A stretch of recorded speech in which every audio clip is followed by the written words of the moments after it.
Welcoming everyone to another episode of Red and Blueprint. Good Friday morning. Hope everyone is having a good start to their day whenever you are watching this. Maybe it's the afternoon. Hope you're having a good day if that's the case. It is Friday. It is the weekend. It's almost the holiday season with the July. How are you guys doing? Red and Blueprint, another episode 4 for you guys. Hope you guys are enjoying the content. Hope you guys are taking in the recruiting content. Um, Things might get a little slow over the next month. We'll talk a little bit about what we can do during those time periods. But this week wasn't slow at all. As we know, if we're counting the Ben Jarvis Shoemaker flip and then flip back to Ole Miss, we had 4 commitments for Ole Miss this week. Could have one or two more over the next day or two. We'll talk a little bit about what's going to happen today. Hopefully, you guys can watch before um, all the stuff happens today, and all the stuff we talked about will resonate a little bit. Um, with that being said, this episode of Rhythm Blueprint is proudly sponsored by A-1 Discount Tree and Lawn Service in Jackson, Mississippi. Every episode is actually sponsored by A1 Discount Tree and Lawn Service because they signed a 1 year deal with this to be on this podcast. So huge shout out to them.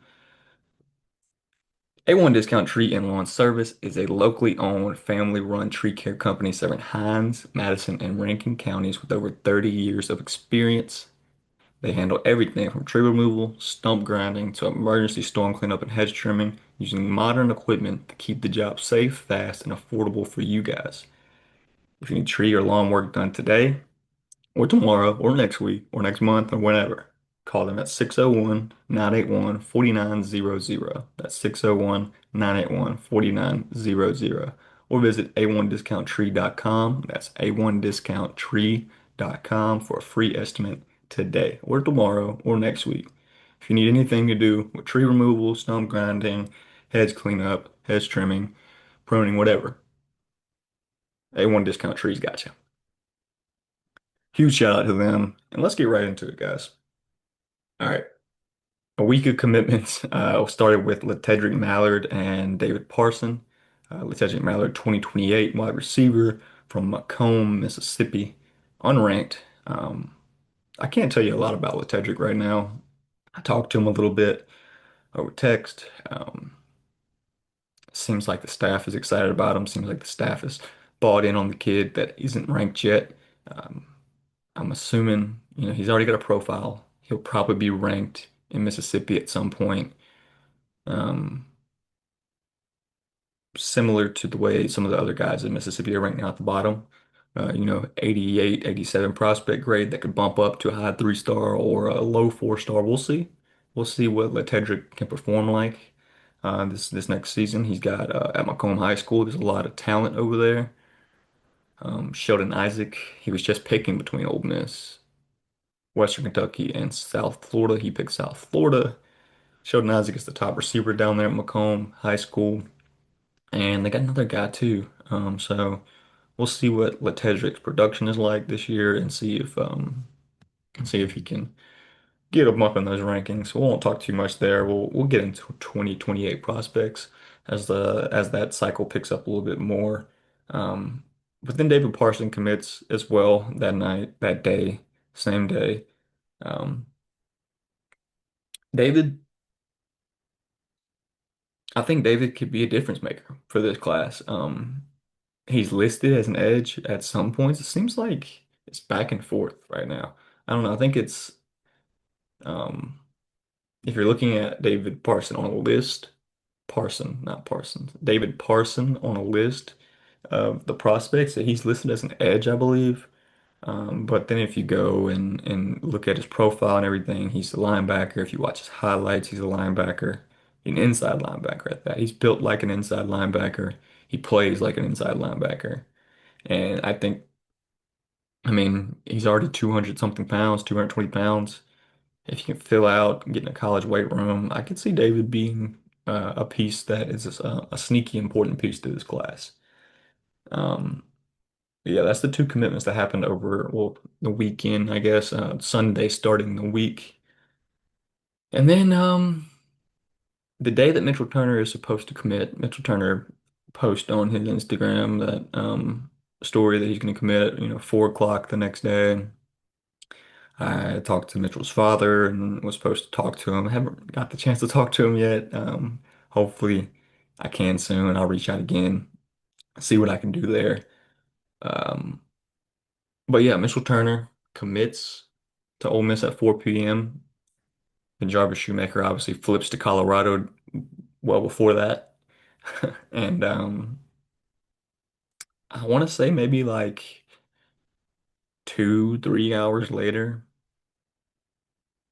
Ben Jarvis Shoemaker posts to his Instagram a statement. I won't read it again. I'm sure a lot of you have already read it. Apologizing, saying that he was sorry for the back and forth today and a lot of things, a lot of big decisions going on. Ultimately, recommitted back to Ole Miss. Um, gives Ole Miss the class that they're looking for right now with that defensive line and offensive line. Hopefully, maybe adding one more today. We'll see. But yeah, I know a lot of people have been asking about this, and I think we'll get to it in the mailbag a little bit. But Ben Jarvis, I can't tell you exactly what happened with Colorado. I can't because, for one, I haven't talked to the kid. I haven't talked to anyone who represents him. Some of these kids are really hard to get a hold of. Whether you're trying to reach an agent or a parent or them directly, sometimes it's really hard, really difficult, and sometimes you can't get a hold of these kids. Um, listen, I don't want to say anything that's untrue, which is why I'm not going to talk too much about the Colorado stuff. There's a lot of back and forth there between the coaches. Obviously, there was probably some things said personally behind closed doors or over text message or whatever that we didn't see online between the coaches. It obviously stopped, so either they just moved on or squashed it out over actual text messages and stuff. I don't know. I think Tyler Siskey made a really good point yesterday. If you guys watched that live stream with Neil, a lot of these kids are dealing with agents who aren't necessarily going to be their agents in the future. Some of these kids have good agents. Some of them do. Some of them really do have good agents, especially to be a prep level player. But I mean, there's thousands and thousands of agents registered to be agents in college sports today. And if that agent sees, a golden ticket with a kid, they're obviously going to push for more money. They're going to push for the kid to take the bigger contract because they know that eventually that kid is going to kick them to the curb, and that will be probably um, the end of their days as a big time agent. Um, and no shot at agents that are good, but there are a lot of agents that make the good agents look bad. Um, yeah, I don't know. I wish I could give you guys more on the Colorado stuff. I know people asked about it in the mailbag, um, but that's all I really know. I don't know a ton on what happened behind closed doors. I'm assuming a lot of people were telling the Jarvis to do a lot of things. Um, 17, 18-year-old kid we're talking about here. You got to put yourself in his shoes and think about what you would have done in those situations. And when someone's throwing that much money at you or convincing you in certain ways with certain things, you are a teenager. You kind of have to think about what you would have done at that age in that situation. So, no judgment on Ben Jarvis. At the end of the day, in December, he's going to sign with the school that he ultimately wants to go to. And right now, that's Ole Miss. So we'll see. We'll talk. I'm gonna talk a little bit about Turner. Talking back and forth with his father, I wanted to mention that this is a kid that is the character is what you're getting with this kid. I feel like you see it a lot with the in-state kids. I feel more and more recently, at least. I mean, growing up, I could have missed it a lot, but more recently, I've started to realize the in-state kids, especially the ones. Um, that tend to be on the offensive and defensive line. Um, I don't want anyone to take this the wrong way, but they're kind of like big teddy bears. It seems like they're always good people. They come from good families and they're hard workers and just want to compete. And that's what Mitchell, for the most part, I haven't talked to him personally yet, but from what I hear about him, talking to his father as well, his father, when I wanted to talk to Mitchell, his father was like, "Hey, he's at practice right now. After practice, he's gonna go to work, and then he can talk to you." And then when he said he's going to work, I was like, "What? We're talking about a kid's gonna make a lot of money here soon, going to work. A teenager at that in this era going to work." So props to him. His father is Reverend Donyerton. I hope I'm saying that right. If I'm not, I apologize. They all seem like great people. His mother poured into him in a great post when he committed. And yeah, Randall Joyner is possibly the best recruiter in the country on the defensive front. He's undoubtedly the best on the staff. He lands everyone he wants to an extent. Him and Pete are great recruiters. I'm sure Pete taught him a lot about what he does and the way he recruits. And Joyner's great at it. Joyner's great at it. Dante Moncrief has become um, really good at recruiting the in-state guys too. A lot of the in-state guys that I talk back and forth with or their coaches say that, Dante was at their facility or Dante talked to him or Dante caught him.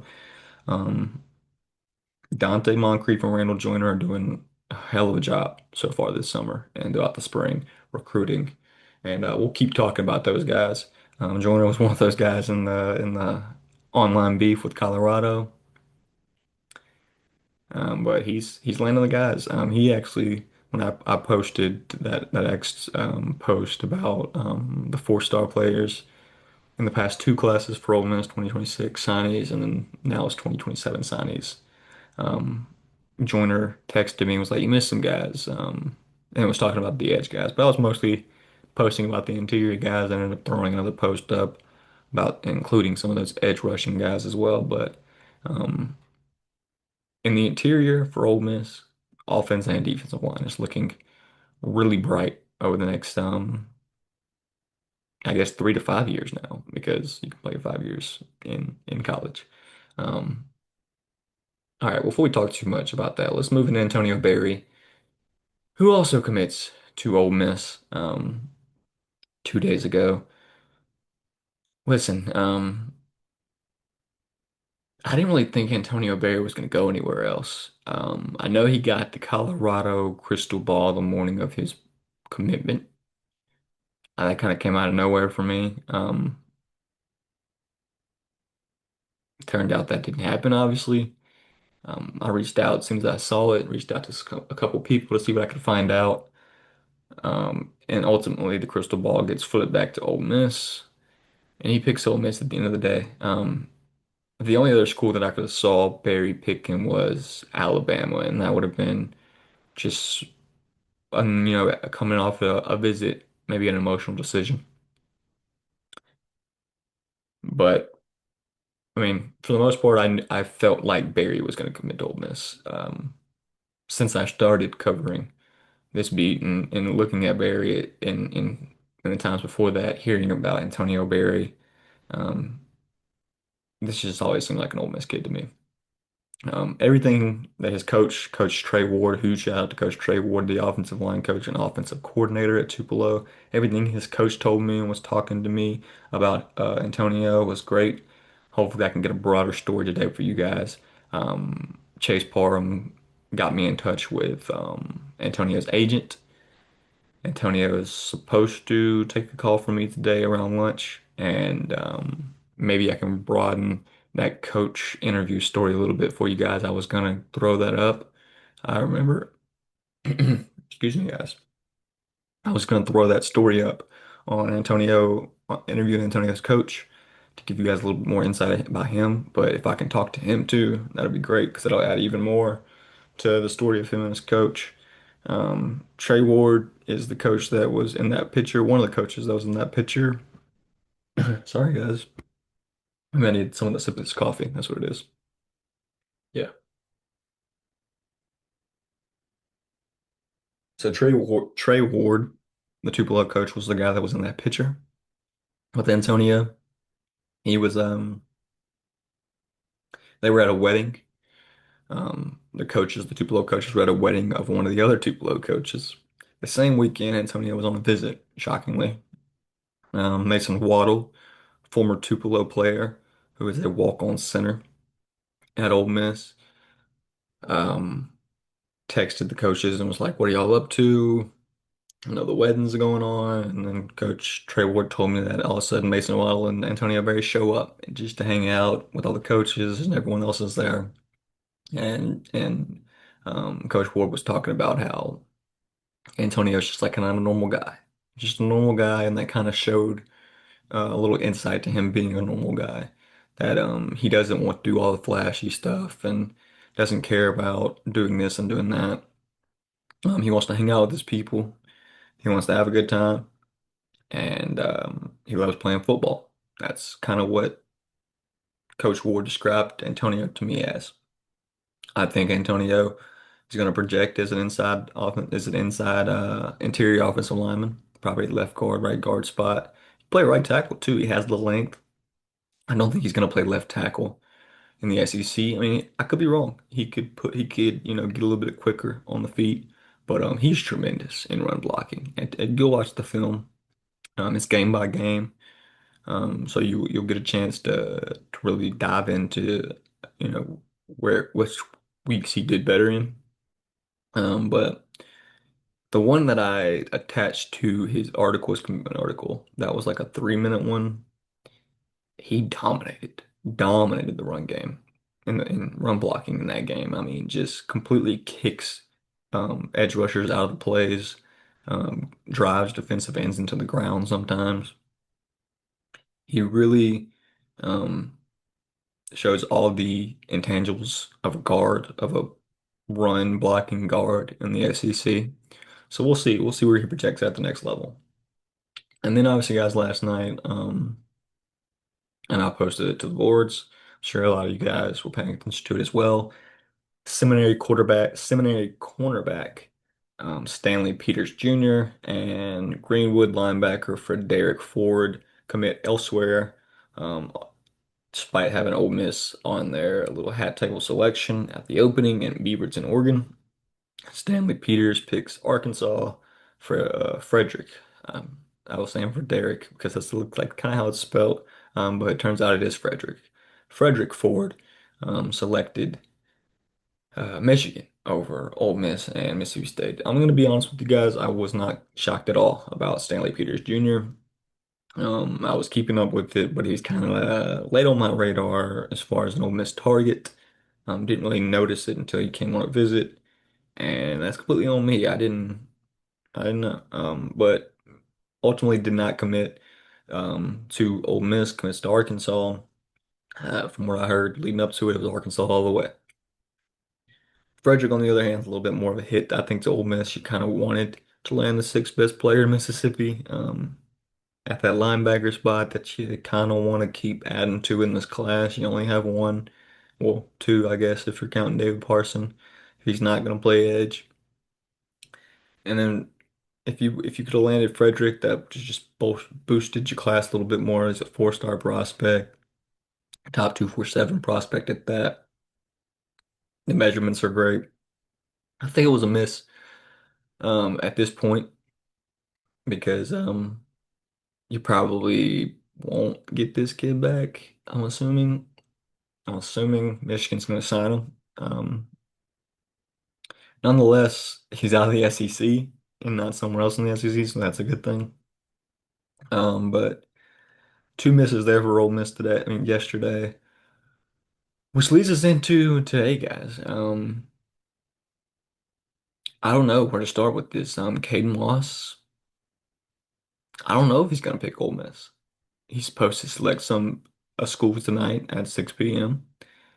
Also, Albert Simeon is gonna. So I think he's got a selection show at like 12 to 2 today. I'm assuming they probably pick at like 12 inside of his gym at his high school. He put Ole Miss on there. I know he visited Ole Miss recently in May. I don't think Albert Simeon's going to pick Ole Miss. I think Albert Simeon's going to pick Notre Dame or Texas A&M, and then I guess LSU's possibly a sleeper. But I don't think Ole Miss is in that fight. I don't know why Ole Miss and Nebraska are on the table for him, to be honest. But Caden Moss, it's going to come down to Kentucky, who we have heard multiple times throughout the past days from Tom Loy, from other boards, from the Kentucky sites, that Caden Moss has a chance to land with the Wildcats because of the offer that was made, position-wise and financially. The same case is for Ohio State, is what I'm hearing. I think Ole Miss is either offering the same amount of money or they're asking them to play a different position. One of the two. I think that's the only reason why this isn't a lock for Ole Miss because either one of those two reasons I just said. Um, the money offer, the scholarship offer is the same as the other two schools, or Ole Miss is asking him to play a different position than Kentucky and Ohio State are.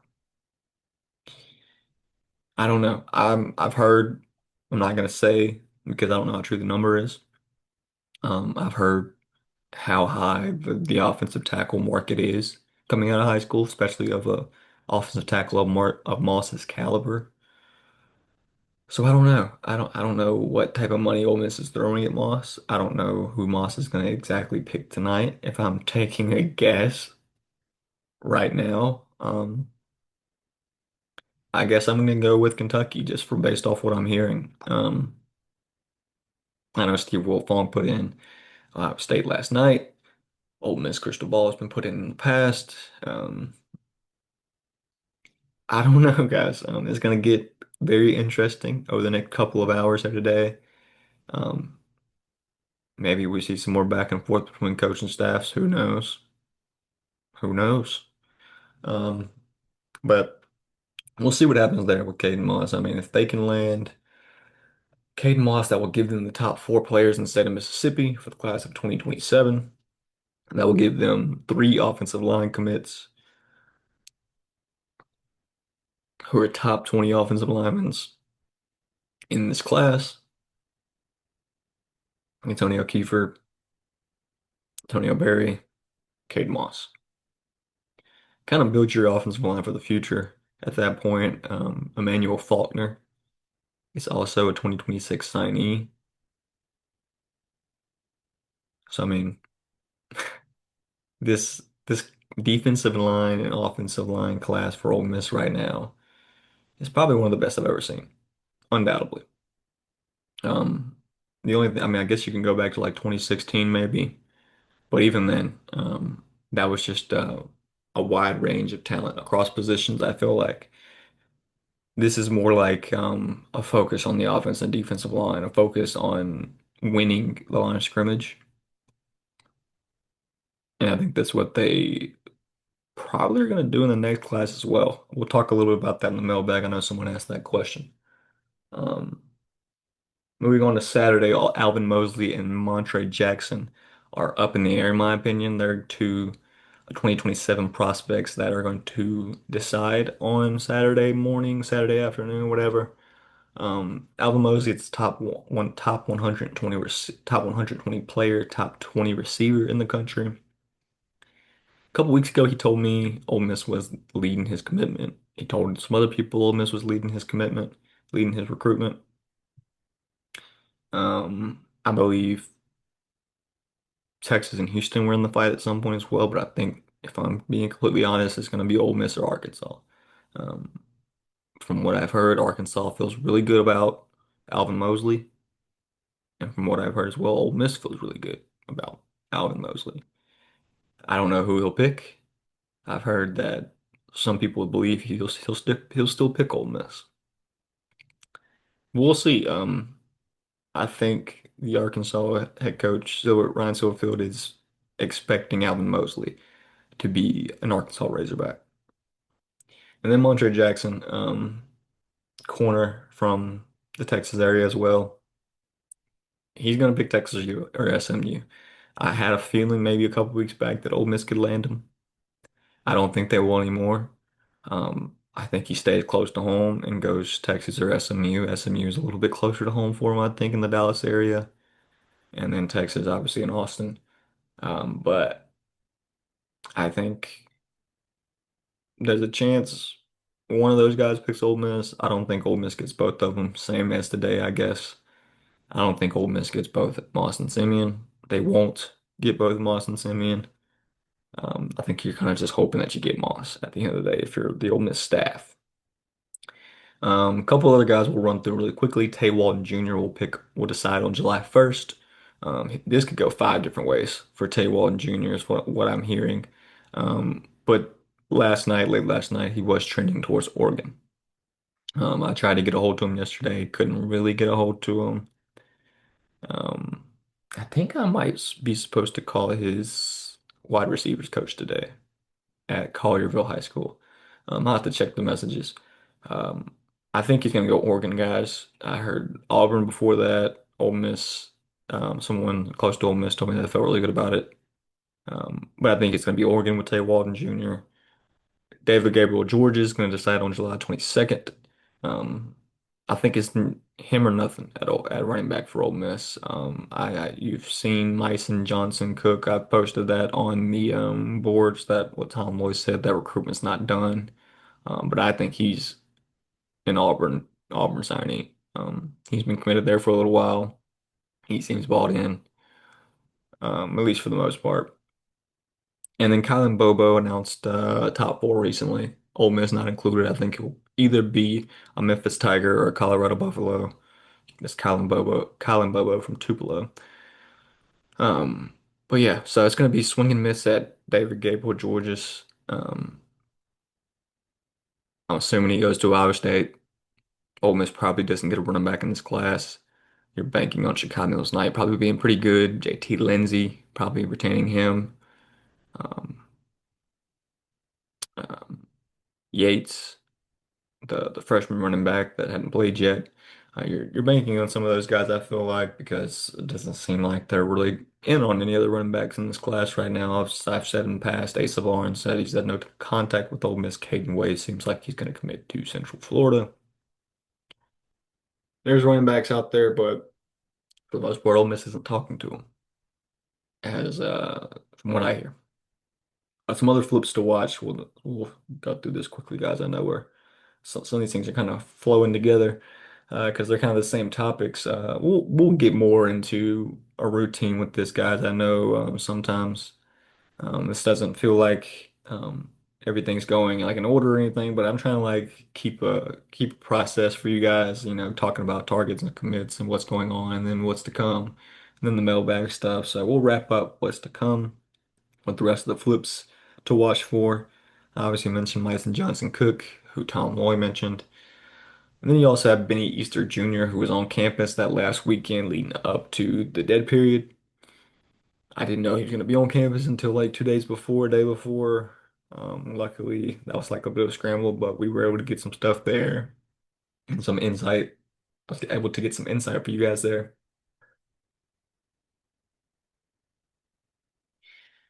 But I don't know. I think Benny's locked in on Texas Tech right now. No, Ohio State. Sorry, guys. I feel like a lot of things are going on right now. I feel like he's locked in with Texas Tech right now. Ohio State and LSU are probably going to make a big push for him too at some point. And Ole Miss, I don't think he's going to let up on him. I mean, I think they're going to keep going to try to get a commitment from him. He's probably the receiver that they wanted to land it originally in his class. But we'll see. If they can't land Alvin Mosley, we'll probably pivot from the running back spot to seeing who Ole Miss is going to land at receiver because um, there's a lot more receivers. There's a lot more receivers available. Sorry, I was thinking about what I was going to say. Yeah, there's a lot more receivers available in the 2027 class and in classes before and after. It's just the position where it's more available in the running back spot. So we'll see where they'll go after if they can't land Tay Walden or Alvin Mosley. And then Caden Fife, I think I mentioned um, let's see. I think I mentioned in the dates to know and who could commit next article. So keeping an eye out on Caden Fife for a flip. He'd been committed to Tennessee since November. I posted that article before he decommitted. He decommitted to Tennessee, I think like a day or two later. Um, the only post on his the only post on his social media profiles were visits with Georgia, Ole Miss, and Tennessee. I heard Georgia feels pretty good about it. I heard Ole Miss had a sorry that coffee got me. I heard Ole Miss had a really good visit with them as well. I think he visited either late in May or early June. One of the two. I remember seeing his visit post. Couldn't get a hold to him. I think he reached back out to me, but then didn't respond after that. But that's okay. That's okay. Um, but yeah, we'll keep an eye out for those three guys on the flips. I don't think Benny Easter or Myson will flip, but Caden Five could commit to Ole Miss at some point. And then Moss, we'll keep an eye out on Caden Moss if he picks anybody else today. If he picks if he picks Kentucky or Ohio State today, then we'll keep an eye out for him to flip to Ole Miss, especially in the month leading up to signing day in December. Okay, guys, that kind of does it for what's to come. We'll get into this mailbag. Actually, I guess I don't know if anybody asked about this in mailbag or not. Basketball recruiting, guys. I don't think anybody has really asked a ton about it other than kind of like asking Neil about the roster. And I'll get into some basketball recruiting stuff after I talk to Neil a little bit more about what um, to go about there and what to expect there. And maybe he doesn't know either, but we'll see. I'll talk to him. Um, we'll hopefully dive into that in July when we have a little bit more free time from football. Um, I do have a list of offers of some sort to kind of look through of basketball recruits for Beard over the next couple of years, and we'll see. Already looked into the 2027 class a little bit last night. Some high profile players that Beard is going after in this 2027 class, and we'll see how basketball um, goes about their recruitment. Are they gonna recruit the high school level a little bit more now that Beard's been here a little while, or gonna keep completely restocking the team through the portal like you have been? We'll see. We'll see. Okay, guys, let's get into the mailbag. Let's get into it. Appreciate you guys responding to the mailbag. I'm gonna go ahead and answer this one at the bottom real quick. Well, I won't answer the whole thing, but Ringo Starr, appreciate you, man. I know you've kind of been asking questions every episode. You asked a lot of college football questions, and you always ask the fun questions too. You said as always, thanks for the content. Drop a Venmo handle we can support you through. I'm sure a lot of us will support this type of content as we can. I really appreciate that. I'll talk to Neil and Chase about that. I don't want to throw up my Venmo handle because that kind of would make it seem like I'm taking money from you guys, even though I would never unless you're giving it to me, unless unless you're giving it to me. But I'll ask Neil and Chase a little bit about the Venmo handle stuff and see what I can do there for you guys. Really appreciate that generosity and that offer that you made there. Let's go back to the top. Sorry, Ringo, won't get to you. Rebs fan oh 09, appreciate you. I'm starting to recognize some of these names a little bit more too as we go about this recruiting coverage. Been here for about a month now, guys. 1 month anniversary. Um, Rebs fan oh 09, I'll start by saying great job about how great of a job you're doing. It's quite impressive and enjoy the coverage. Appreciate that, man. Appreciate that. Your question, what is the deal with Caden Moss? Seems Kentucky gained momentum, but as we saw with Shoemaker, Turner, and Berry, it could change at a moment's notice. Thanks in advance. Yeah, it could change at a moment's notice. That happened yesterday. Um, Everyone over at 247 seemed to think Caden Moss was Kentucky. And everyone over at On 3 seemed to think it was Ohio State. Everyone before that thought it was Ole Miss. Ohio State surged, Kentucky surged, Ole Miss could surge right back up today. Caden Moss when everyone was talking about all the rumors yesterday about Kentucky and Ohio State and all that, around that same time, Caden Moss posted like a little highlight reel, whatever clip of him at his Ole Miss visit. That's a good sign. Now, behind the scenes, I can't tell you exactly who I heard stuff from or exactly what I heard, but I can tell you some of the stuff I heard isn't good. Um, Money is going to play a factor, it seems like. I didn't think it would, but I didn't think it would, to be honest. But I think it might play a factor today. Shockingly, I know. But I think there's a good chance the highest offer could win today. We'll see. We'll see who surges in the minutes or hours leading up to Cade Moss's commitment today. Okay. North Texas Rebel also starting to recognize that name a little bit. Appreciate the question. Any insight on the behind the scenes with Colorado and Ole Miss regarding Barry and Shoemaker? Mentioned that above a little bit. I mentioned that earlier in the podcast a little bit. I don't know. I can't give you too much because I don't know. I haven't talked to their coaches. I haven't talked to a ton of Ole Miss coaches about it, other than what I saw online as well. They're obviously not going to talk about that type of stuff. The coaches aren't. Coaching staffs are different at different places, but I've talked to the SID since I've been back here.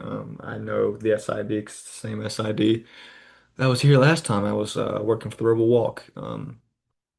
But I reached out to him when I first got back and was trying to see if the staff was still the same. Like if it was the same, like no interviews, no exclusives for the assistants. And that's what it is. I mean, even though the assistants are at the podium now in this peak golden era, there's no exclusive with these coaches. I can't talk to these coaches unless I'm talking to them off the record. And then at that point, I can't really tell you what's going on without ruining a relationship. That's kind of I think the things that you guys kind of got to understand with the sourcing is I can't tell you exactly everything that a source gives me without ruining a relationship and stuff like that. I don't want to make my sources unhappy with me. Appreciate the question, though, North Texas Rebel. I can't give you a ton. I wish I could. I wish I knew all the drama there. Salad Thunder. What are we doing with the 12 safeties on our roster? Let's go. I had this ready because I saw this question yesterday. All right. A lot of corners on the roster. 1, 2, 3, 4, 5, 6, 7, 8, 9, 10, 11, 12. 12 corners on the roster. And let's go down to the safeties. 1, 2, 3, 4, 5, 6, 7, 8, 9, 10, 11, 12. 12 safeties, 12 corners on this roster. What are we going to do with them? What are we going to do with all these safeties? What is Ole Miss going to do with 12 safeties? If I'm being completely honest, I don't want to be rude to any of these guys on the rosters. Some of these guys just aren't going to play. Simple as that. Some of these guys aren't going to play. I mean, some of them are going to play some special team stuff. Some of them are going to play defense, obviously, their position. And some of them aren't going to play at all. Yes, you're filling out a roster. Um, I've talked about this off camera to friends and other people that I think we're going to see more of an NFL roster once this thing actually gets a cap put on it. We'll see more of a 60 to 70 man roster instead of 100, 120 kids on a roster, just because of money and keeping up with all these guys. I mean, you're talking about some of these guys that won't play and have to go through that mentally, as well as the coaches trying to remember the kind of, I guess, acknowledge everyone. That was kind of, I guess, a bad way to put that, but um, listen, the corner spot. I mean, the 12 guys there. A lot of these guys are going to play just because the corners rotate a lot more than the safeties do. More corners on the field at one time. Um, the three safeties that are going to be out there the most. or Aguero, Janelle Aguero, hope I'm saying that right.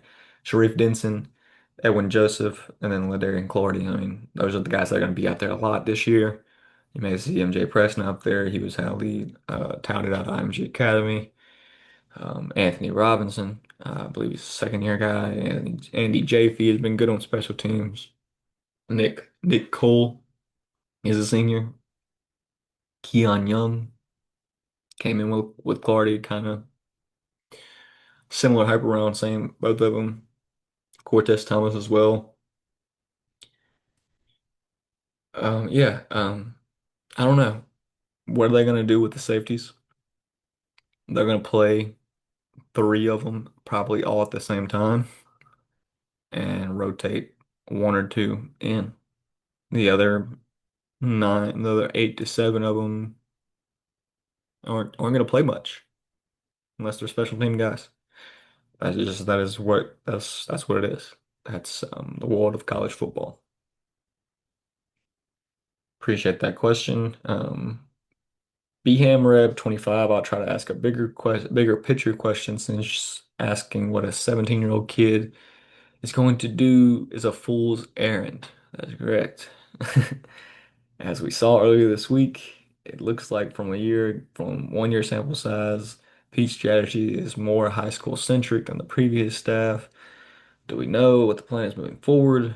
Or was that just because of the talent crop of linemen in this year, or will that shift in the following years? I was looking at this a little bit last night, just as well as in the past. Listen, I talked about it earlier in the episode a little bit. I don't think this is going to change for Ole Miss. Pete Golden is a defensive-minded head coach. One of his right-hand mans is Randall Joyner, one of the only guys who stayed on staff after the turnover. Is John Garrison, the offensive line coach. That being said, I do not think it's going to slow down on the offensive and defensive front on the high school recruiting trail for Ole Miss. Sorry, I'm trying to get this to load for you guys so I can look a little bit of this next class. There's not a ton of guys ranked right now in this next class. In 2028, we'll see. Tracy Carson obviously is the top ranked recruit in the state for next year right now. Similar build to Mitchell Turner, similar build to Will Eccles. He's a kid that's probably going to have Ole Miss on his radar, and Ole Miss is going to pursue him heavily. The number two player in the country, the number two player in the state next year is defensive lineman and Tavion Allen. I have no clue where he's at with Ole Miss. I haven't got a chance to dive too much into him, but he's another big defensive lineman that's 1 and 2 in the class. Running back, and safety between that. And then number six, Tanner Seaton, who I think Ole Miss has a really good chance of landing next year out of Madison Central High School down there in Jackson. Really big kid, 6'5", 300 pounds. And yeah, Caden Buchanan, 6 foot, 230-pound linebacker. When Barry committed, he reposted and said, "Hotty toddy." Caden Buchanan did.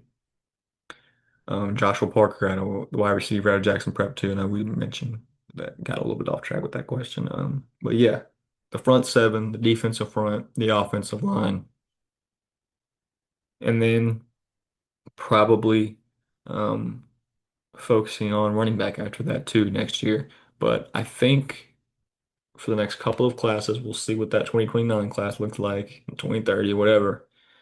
Don't want to talk about that because those kids were born in we're talking about 2030 class. Those kids were born in 2012, guys. 2012. That is insane. Jesus. Yeah. Defensive line and offensive line, I don't think it's going to slow down at all for Ole Miss in the years to come. I could be completely wrong and they could miss on these guys, but I think for the most part they're going to go after them. And if they continue to produce on the field, they'll continue to land some of these bigger prospects like Tracy Carson if they can get them next year. Appreciate Rose Fan 09 for bumping the conversation yesterday. Um, Rebel underscore 78. What do you know regarding Colorado recruiting? How ridiculous are their offers? And are they blatantly just trying to deceive kids and their families? I can't say much on that. I kind of already answered it.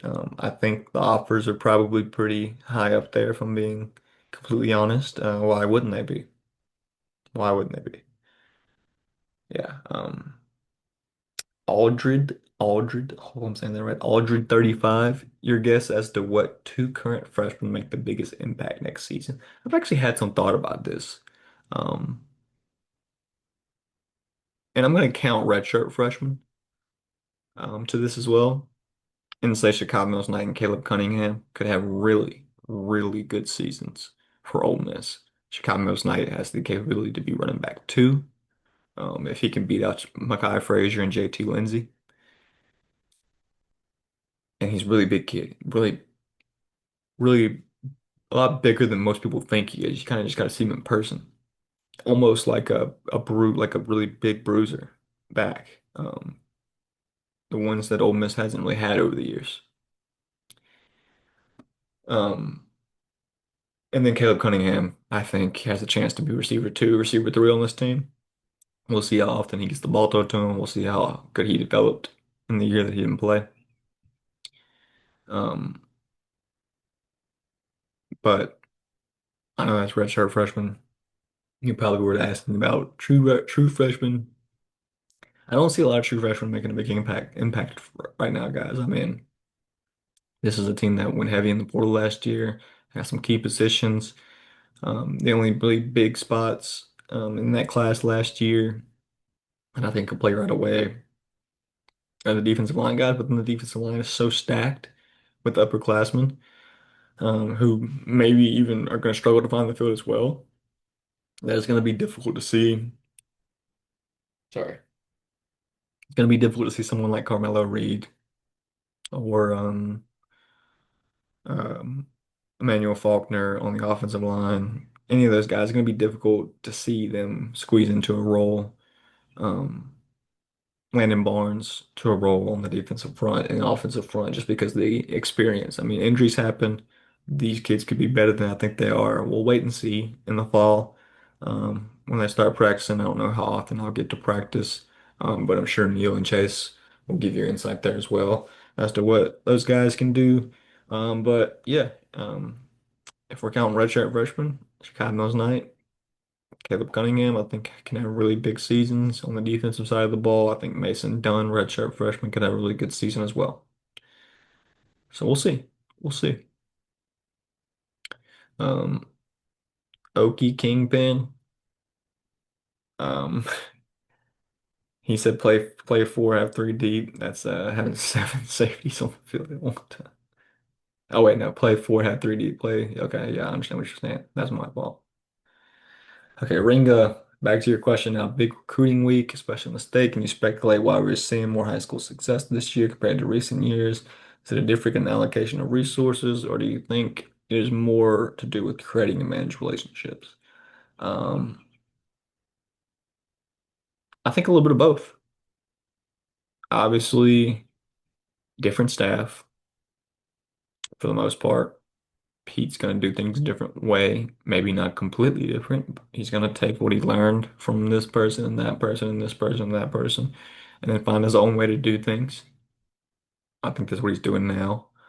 Listen, I think Ole Miss wanted to land 30 to 32 kids in this class. If you're looking at the numbers, I mean, the guys still available and the flip targets they're after right now, that could add up to 30 guys if they land all of them. I don't think they will, but that is what it adds up to. And then you count the five decommitments as well. Um, yeah, it was supposed to shape up to be a big class for Ole Miss, and I think it still can shape up to be a big class. I think it's going to get to around the 25 range. We'll see. We'll see. I don't think they're done by any means. Um, I think it's a difference in allocation of resources. Obviously, the team's success every year, the playoff run last year, getting put into that national spotlight with the playoff run and now with the college football game too, which is also going to help Ole Miss out tremendously in recruiting some of these younger kids who or non-stop playing the video game. Um, and Ole Miss is going to be one of the higher ranked teams in that game. Very good marketing right there. Do you think it has more to do with creating and managing relationships? I think it has a lot to do with creating and managing relationships just for the simple fact of you might see these kids in the portal again. And if you already have a relationship with them from recruiting them in the past, then they already know you to an extent. They probably already have a good connection with someone on your staff. They might have a good connection with someone on your team as well, just because you recruited them throughout high school. So I think a lot of that is Ole Miss playing 3D chess a little bit there, and Golden knowing that he might see these guys in the portal um, in a year or two. So we'll see. We'll see. Appreciate that question. That was a good one. Number two, are there any kids in this class you can see making an impact as a true freshman next year? Do we know who plans on being here in the spring yet? I don't know who plans on being here in the spring yet. I'll work on figuring that out throughout the fall. Um, yeah, I'll work on figuring that out so I can have a more picture throughout the year, throughout the season, and then especially after after the new year is over with, you guys can know um, who will be on campus in the spring. Do I think any of these guys can make an impact as a true freshman? We'll see. If Ole Miss gets David Gabriel Georges, I think he'll start as a true freshman because you're paying him so much money that you would have to. That being said, the guys on the roster, I guess it depends on the talent that leaves on the defensive front, as far as seeing what Mitchell Turner can do and where he'll slot in, as a true freshman. Same with Ben Jarvis Shoemaker. I think if Ole Miss lands Caden Moss, he has a chance to start right away, depending on what the offensive line looks like at that time. A lot of older guys on the offensive line this year. Barry and Kiefer will have that same chance as well. Antonio Kiefer, Antonio Barry. Good that we've got Antonio names. Not good ain't good. You just say Barry and Kiefer, and then at practice, if someone says Antonio, they'll both look. Had a couple guys named Cameron in my high school as well that I played sports with, and when you say Cameron, everyone looks. It's kind of probably the same way with the Antonios. Ringo, you're always the one that asks the crazy questions. I appreciate you on asking this one as well. You thanked me for the moon question. Do I think advanced technology was used in ancient Egypt to build the pyramids? Yes. How else would they have moved those blocks like that, man? There's no way. I mean, what would we call an advanced now? I mean, advanced, I'm assuming you're meaning something that was unrecognizable or advanced for that time period. In that time period, a lot of things were advanced. So they were probably using some things that maybe doesn't seem as advanced now, but definitely were advanced technology during that period because there's no way that you're doing that stuff without like some type of crane. So they were able to either wheel these things up several flights of these blocks every time, or made some type of crane. I don't know. I won't get out too far. I won't dive too far into that. There's only one other explanation. If you know what I'm talking about, there's only one other explanation to this. Um, Appreciate that question, Ringo. And then last one, Cowboy Rebel 22. How hard has it been covering recruiting so far? Have you had any issues finding good sourcing? Hope that all is going well at the new position. I appreciate that, Cowboy. Yeah, it's been tough sometimes getting some sources, especially for certain players or for just certain things that I'm looking for. Some people just don't want to give you information. Some people don't want to respond to you or answer your phone call, and that's okay. That's what this is. That's what the this business comes with. That's what being in this field is about. It's about finding the right people to source, finding someone you trust and someone that trusts you. And for the most part, I'm fortunate enough that I worked in this beat for a little bit throughout college and met some people and know some people still around this area and surrounding the country on this beat.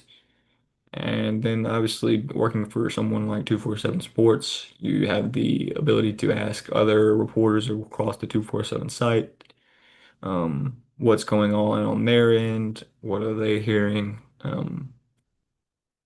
Agents are kind of hard to get a hold to of. The kids who are really highly touted in these classes are really hard to get a hold of, as you can imagine. But for the most part, everything's been good. I can't complain. I can't complain at all. I'm doing something that I love to do. I'm doing something that is new to me, but I'm enjoying it, and I'm looking forward to seeing where how this goes to the rest of the summer and what other content we can get out there for you guys um, during this kind of slower period of recruiting leading up to the fall.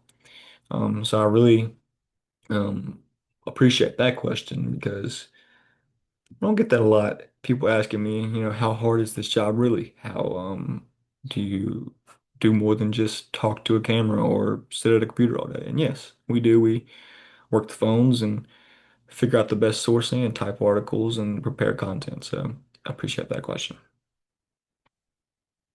Um, that's it for the mailbag today, guys. We'll run. I was gonna talk a little bit about NBA draft. Pelicans didn't really do much on the Pel stuff here, man. Drafted Jaron Pierre Jr. I'd ask him, I kind of like the pick. He's a score first type of guy. He's gonna attack the rim, play defense. He's gonna shoot the three. He might play a little bit for the Pelicans this year. So we'll see. We'll see how that works out.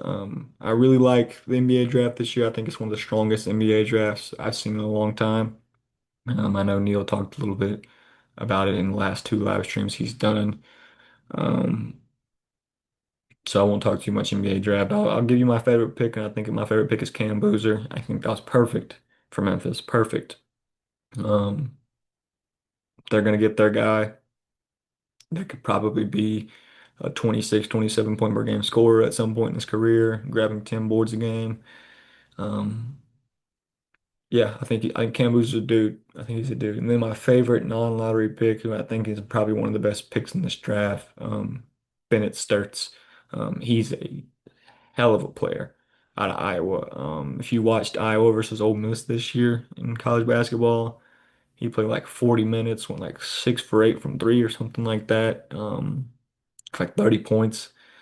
Yeah, he's unbelievable. And I think him going to OKC is a problem. That is a problem. So Bennett Start's probably one of my favorite picks in this draft. I love Caleb Wilson as well. I think he's a good player. Mikael Brown Jr. I think is a good player. Then Koa Pete, I think went 30th. I think the Spurs had some two really good picks there with the picks they took. A lot of good things from the NBA draft. I think I might have jinxed it, guys. I wrote on here USA goes undefeated in group play. They lose in the 98th minute of the game last night to Turkey, whatever, Turkey. Um, they lose in the 98th minute. You didn't play 9 out of 11 starters that you originally played in the first two games. Pulisic came back. He looked pretty sharp for the most part, looked pretty good. Probably had some missed opportunities as well, but looked pretty sharp. Berhardt looks amazing, man. He's a really good passer. He's full of energy. I love it. I love it.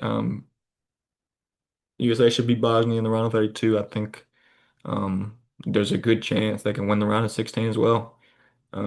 What happens after that, I don't know. I think there's a really good chance that USA could make it to the round of eight, though. Really good chance. Yeah, won't talk too much World Cup. My prediction, I think, is at the moment. I don't know. I was gonna say Germany, but I don't know. I'm kind of up in the air now. I picked Germany last week for my team that I think is kind of in the lead this World Cup right now, but I think I'm going to lay off of that now. A little bit of other stuff around the horn a little bit, and will be the MLB right now, kind of the only other sport going on. We're in the dog days, as me and my friends like to say. We're in the dog days of the sports calendar season. Um, I'm an Astros fan. We're under 500 right now. They're very injured. The pitching is bad. Some guys are out. If you can get Carlos Correa back, if you can get some pitchers back, maybe things start to look better. I mean, Jordan Alvarez is likely an MVP. Um, if they just make playoffs and make it a lot better. So we'll see. Yankees, Braves, Brewers, Dodgers all playing tremendous baseball right now, all similar records at the top of the league.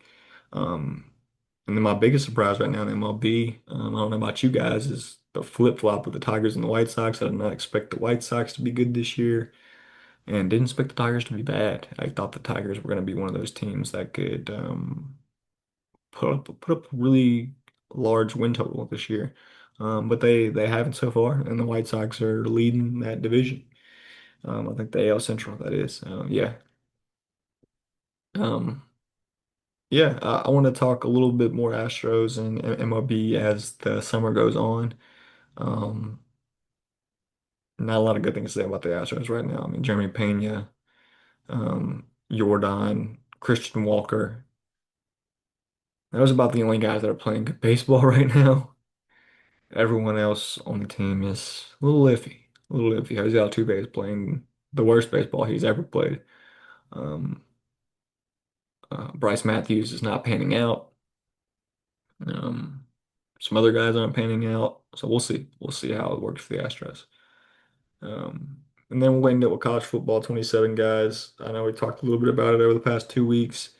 Rankings and overalls have been coming out. I have no clue how some of these teams are ranked offensively that high and defensively. I think Ole Miss is ranked pretty. I think it was good for the most part. I didn't think they were overrated or underrated. I liked the ranking for offense and defense and overall ranking for Ole Miss. Um, I think some of the rankings for the players were a little underrated. I think Deuce Alexander should be a little higher rated than that, maybe like an 89. I would say somewhere around that Caden Lee range that you saw last year. Um, is where Deuce Alexander should be in the rank in the overalls and rankings in the video game. But it is a video game. Obviously, Keywan Lacey is one of the highest rated players in the game. Trinidad, I think it's the second or third highest rated quarterback in the game. Centering Perkins is the highest rated linebacker. Will Eccles is one of the highest rated defensive linemen. Carnero with the kickers.